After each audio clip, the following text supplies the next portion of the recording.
Radio Vissou. Votre web radio locale.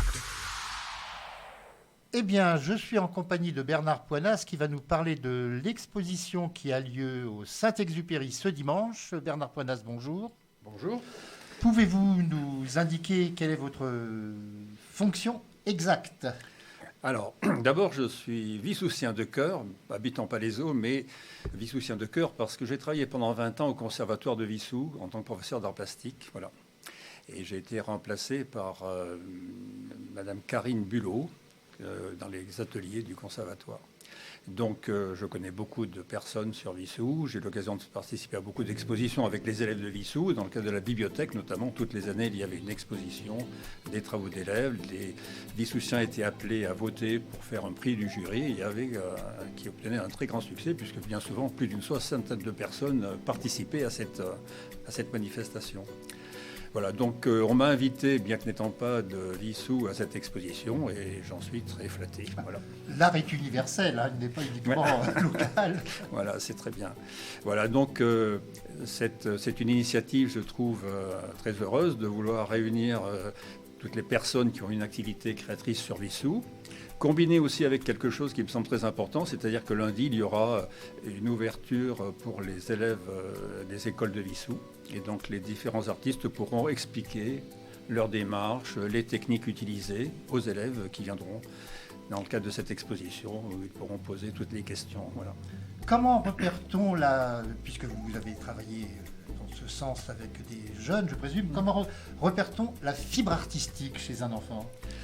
Par la pratique, je dirais de ceux qui déjà... La curiosité aussi. Oui, déjà, bien peut-être sûr, tout à fait. Bon, les gens qui, très rapidement, sont capables de mettre en forme des sensations, qui sont aussi, dans la mesure où le travail des arts plastiques relie aussi bien des aptitudes manuelles qu'intellectuelles. Donc c'est un lien des deux. Je trouve que c'est très intéressant d'ailleurs que dans le cadre de l'éducation, on ne néglige pas ces enseignements qui donnent la possibilité aux enfants de découvrir non seulement des domaines, mais par leur pratique, de développer des capacités intellectuelles, d'observation, de pratique. Voyez.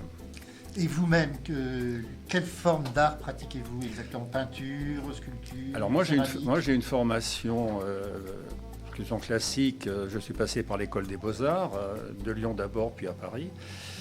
Et j'ai mené parallèlement une carrière d'enseignant. J'ai été professeur d'art plastique pendant toute ma vie et donc assez régulièrement j'ai eu des activités artistiques. Mais je n'ai pas eu une activité, si vous voulez, en tant que sculpteur pendant toute ma vie. C'était ponctuel. C'est comme ça que j'ai réalisé des réalisations dans le cadre d'aménagement d'église pour du matériel, enfin pour le mobilier de l'église. J'ai une sculpture qui est à l'heure actuelle exposée, qui est sur le chemin de Saint-Jacques, qui est une sculpture en béton que j'avais fait il y a très longtemps. Et donc depuis à la retraite, je renoue avec une pratique, disons, plus régulière dans l'art. Et la sculpture sur bois plus particulièrement. Voilà. Est-ce que certains de vos anciens élèves ont continué dans la voie de l'art et avez-vous des contacts dans ce cas-là avec eux ? Alors oui, je sais qu'il y a des élèves, je dois dire qu'il y a beaucoup d'élus et peu d'appelés, ce sont des métiers qui sont très difficiles. En tant qu'enseignant, j'ai eu beaucoup d'élèves qui sont orientés dans ces domaines et qui parfois après ont bifurqué dans différents domaines, que ce soit le journalisme, que ce soit la décoration intérieure. Bon.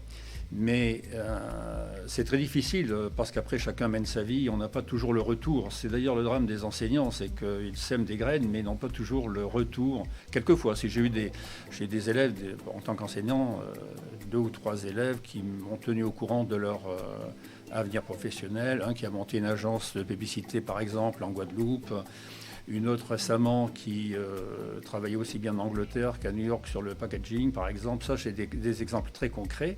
Mais sur le nombre d'élèves que j'ai eu en lycée notamment, c'est pas beaucoup de retours. Quant à Vissou, c'était plutôt beaucoup plus jeunes. Donc là, pour le coup, c'est encore un peu lointain pour leur avenir professionnel. Avez-vous une opinion sur ce que l'on appelle communément maintenant le street art ? Oui, effectivement, je pense que c'est une démarche qui correspond à la vie actuelle et qui rejoint d'ailleurs les grands courants artistiques. Il ne faut pas oublier que la peinture, d'abord, s'est mise sur les murs. C'est un art mural Et donc, de ce point de vue-là... Les cavernes préhistoriques. Exactement, oui, tout à fait. Donc, de ce point de vue-là, le street art rejoint les grandes traditions de la peinture murale. Hein. Alors, cette exposition au Saint-Exupéry, est-ce que vous pouvez nous en parler? Est-ce qu'il y a certains artistes que vous connaissez dans les exposants? Alors, je connais peu de personnes qui exposent. Si, quelques-unes quand même. Bon, je connais notamment Madame Trésalé qui fait de la mosaïque et qui était depuis plusieurs années travaille avec Monsieur Clément Mitterrand. Je connais une autre personne qui fait de la peinture également, Yeremiev, dont les parents habitaient Vissou, c'est une famille vissoussienne depuis très longtemps. Et puis j'ai une de mes élèves, alors pour le coup, qui expose aussi, qui a été avec moi à Vissou, Madame comment elle s'appelle, Kerr, Pierrette Kerr, qui a été une de mes élèves à Vissou pendant de nombreuses années, je veux dire presque pendant tout le parcours que j'ai fait à Vissou, et qui expose en ce moment ses peintures dans le cadre de cette exposition. En tant qu'ancienne enseignant, c'est une fierté de voir une élève Oui, tout à fait, bien sûr. Ben, c'est un plaisir de se retrouver, voilà, sur le même plan. Vous voyez.